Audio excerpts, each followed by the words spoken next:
Substance use disorder impacts all socioeconomic levels. Here are some names. You're familiar with some of them, maybe all of them. These folks have experienced substance use disorder. Some of them had an easy journey, some of them didn't. But the question is, what's the difference between these folks and the folks that you meet? What do these folks have that the folks that you meet might not have? Resources.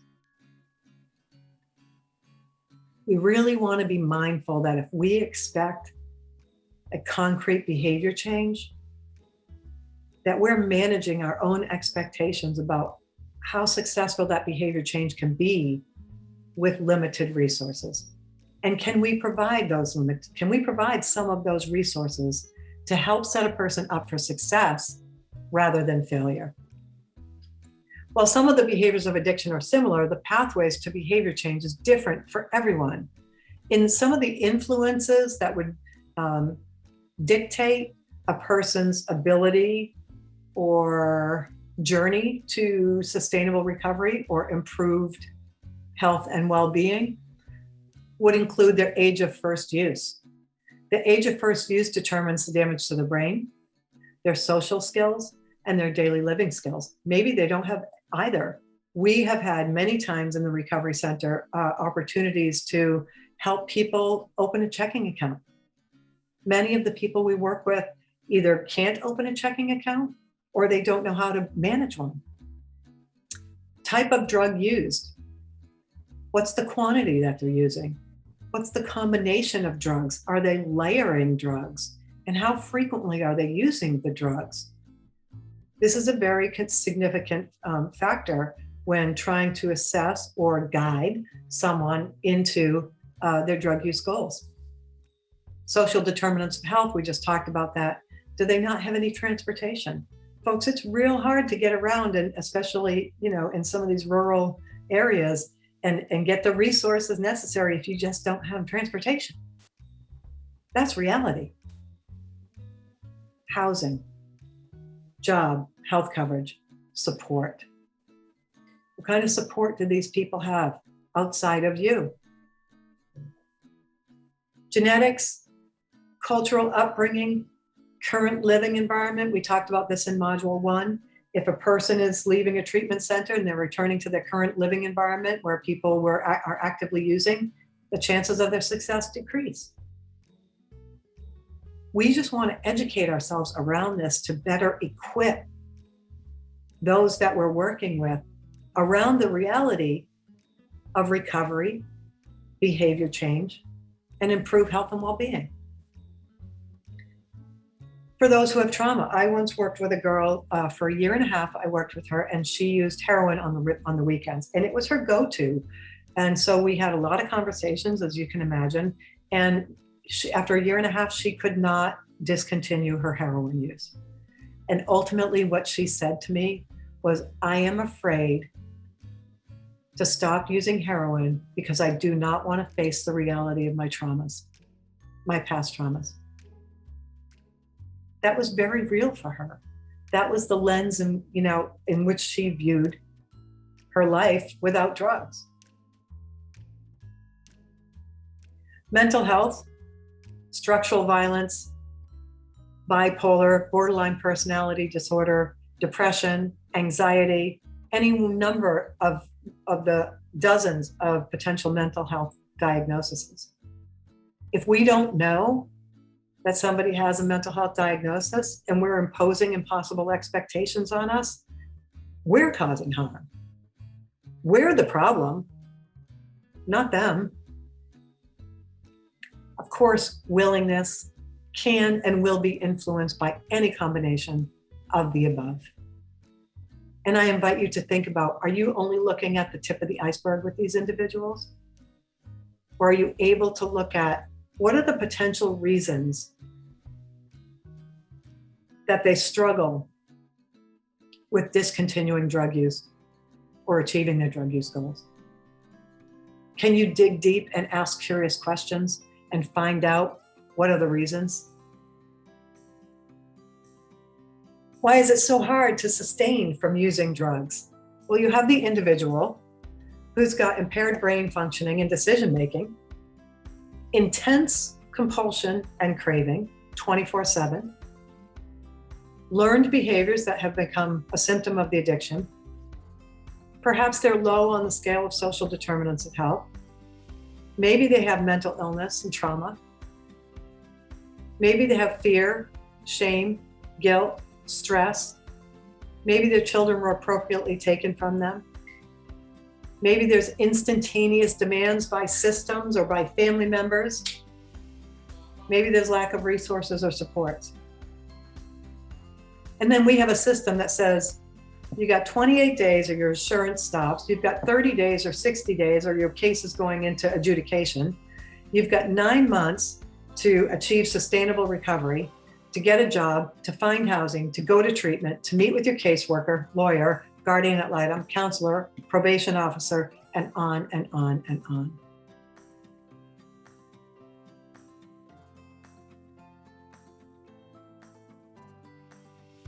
Folks,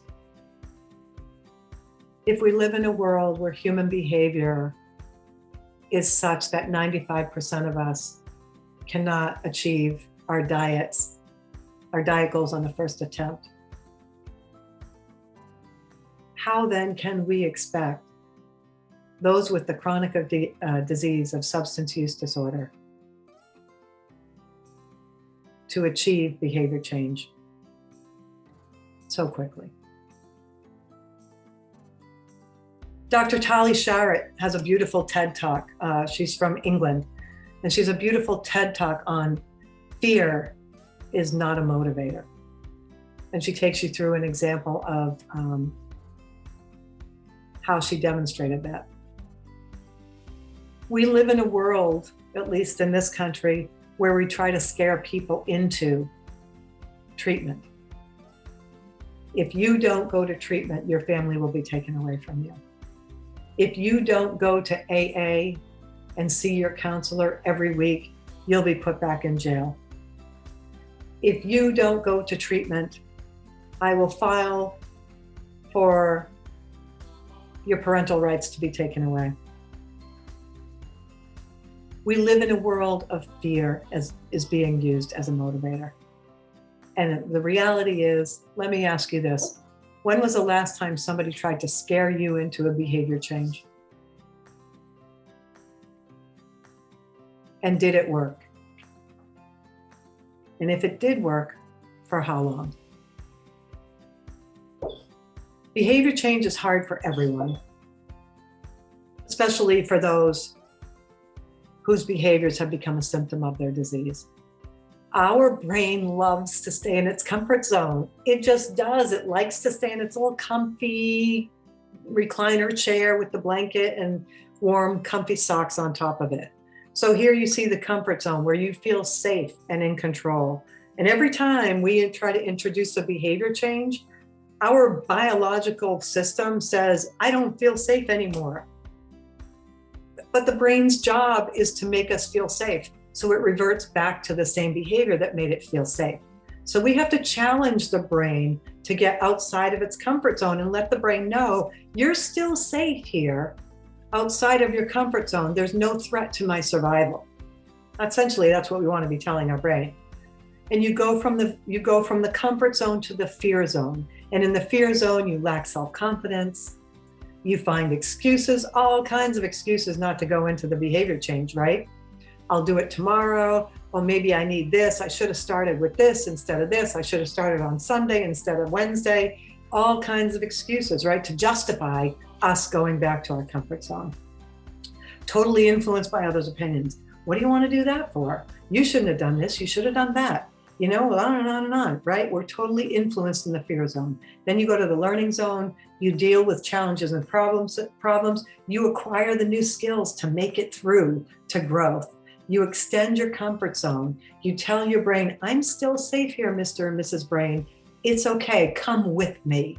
And then you go into your growth, where you conquer the objectives. You're living your purpose, you're living your meaning, you've achieved your goals, you're celebrating your successes and your rewards, and you're feeling better, and knowing that the better you feel today is going to give you enough motivation to try another behavior change tomorrow. Success begets success. But I bring you back to who wants to change? Oh, I want change. Who wants change? I want change. Who wants to change? All the hands go down. It's a difficult journey to go through behavior change. So what works? For everything, but especially for those in recovery, seeking recovery and sustainable drug use goals. Support. Help to identify necessary support available. It doesn't have to be just you. There are all kinds of affinity groups, hobbies, mutual aid groups, different support resources that you can tap into to help stand a person up. But because what we want to do is we want to make sure that we're not the person standing them up, that they're standing themselves up. We're helping them build their own safety nets. Providing encouragement and hope. You can do this. I believe in you. Instead of, you're such a loser, you're never going to get this. How many more times are you going to try? Promote strength. Helping to identify an individual's strengths to instill self-motivation. Folks, I can tell you that people who have survived on the streets or any long time period of substance use, they're pretty resilient and they're pretty resourceful. And you can use those as strengths, right? We don't see those as strengths because we've been conditioned to see them as part of the addiction. We can't even see the strengths that a person has because all we see is the negative behaviors. But let's look at their strengths. You're smart, you're resourceful, you're resilient. You've survived this, right? You can take these strengths and apply them to your recovery. And empower, allowing individuals to take ownership of their own lives and their own decisions. This is not your life. It's not up to you. You cannot directly influence somebody from taking drugs or not taking drugs. The only thing that you have control of is how you engage with them. Their behaviors are up to them, just like your behaviors are up to you. Allow them, give them permission, support their autonomy and their self-efficacy, and tell them, you've got this. This is your life. You get to decide, what do you want to do with it? In the absence of any one of these, you've got decreased retention, you've got decreased improved outcomes. In the inclusion of all of them, you've got increased retention, increased improved outcomes. Celebrate success. Rewards drive behavior. Help people identify their reasons for change. A lot of times, even for folks listening to this series right now, you may have tried a diet change and probably on the surface, you're like, yeah, I need to lose weight. But what's the real reason? What's the real reward, right? Because underneath the conscious, there's a subconscious reward that's driving your behavior. What means the most to them? What do they value in life? What are the reasons for a potential change? Maybe they can't see one. If they can't see a reason for potential change, how can you help them find one? What are the rewards if they change the behavior? Small reward, big reward? Where do you see your life? Where do you imagine your life in a year? Is this what you imagined for yourself when you were growing up? We can take big rewards and we can take small rewards and help people find a reward to change a behavior. Rewards drive behavior. Use I want versus I need. I need to stop using versus I want to stop using. You can use this to derive a reward out of it. I need to stop using because society says this is wrong. I need to stop using because my intimate partner says he or she doesn't like me using. Versus I want to stop using because I want to improve my life. I want to stop using because I want to have my family back in my life. I want to stop using so that I can have that job that I always dreamed about and maybe go to school and get a college education. I need to get my kids back in my life versus I want to get my kids back in my life. I hope you can hear the difference. Not all rewards are immediate. Find the rewards in daily living. Help people find the rewards in daily living. How would you feel if you stayed sober just for one day? You can ask this question over and over and over again, right? Until it becomes that the new cue, the new routine, the new cycle of behaviors. Remember, replacing old thoughts and old patterns of behavior with new thoughts and new patterns of behavior is the key to any behavior change, especially substance use behavior change. If you stay sober one day at a time, you can start to show up to work and make money to get that car. Remember, rewards drive behavior. It's as simple as a dog sitting there for an hour waiting for that biscuit. They know what they want. He wants that biscuit. He almost needs that biscuit. He's driving his behavior to sit there. What's your reward? What's your reward for helping individuals with the right information? What's their reward for getting their license or getting a job or discontinuing their drug use? Empower, support, and celebrate. One day without a drink or a drug is the biggest success ever in the life of an addict. It is a reason for celebration. You can count on my addiction is out in the parking lot doing push-ups, waiting for me, manifesting. It's growing inside of me. That's why they say we're in recovery for daily maintenance, because my disease will live in me. It requires chronic constant daily monitoring. It's waiting for me to become complacent. One day at a time, you may be the only person that will say anything positive and inspiring to that individual. Our next module is a look at return to use, module 3. And here's our contact information if you need it. I thank you for your time in looking over behaviors of addiction and understanding behaviors in general for all of us. And I hope that you are able to adopt this information in working with those who suffer from substance use disorder. Thank you very much, and we'll see you in module 3. Hey there, this is Ginger. I hope you're learning a lot from this series. I'm asking for your help in supporting my tireless efforts. There's a few ways in which you can support me. Tell your friends about this video series, subscribe and like each video here on YouTube down below, make a donation on my website, or invite me to deliver this training in person. Together, we can all be part of the solution. Hope to see you soon, and thank you.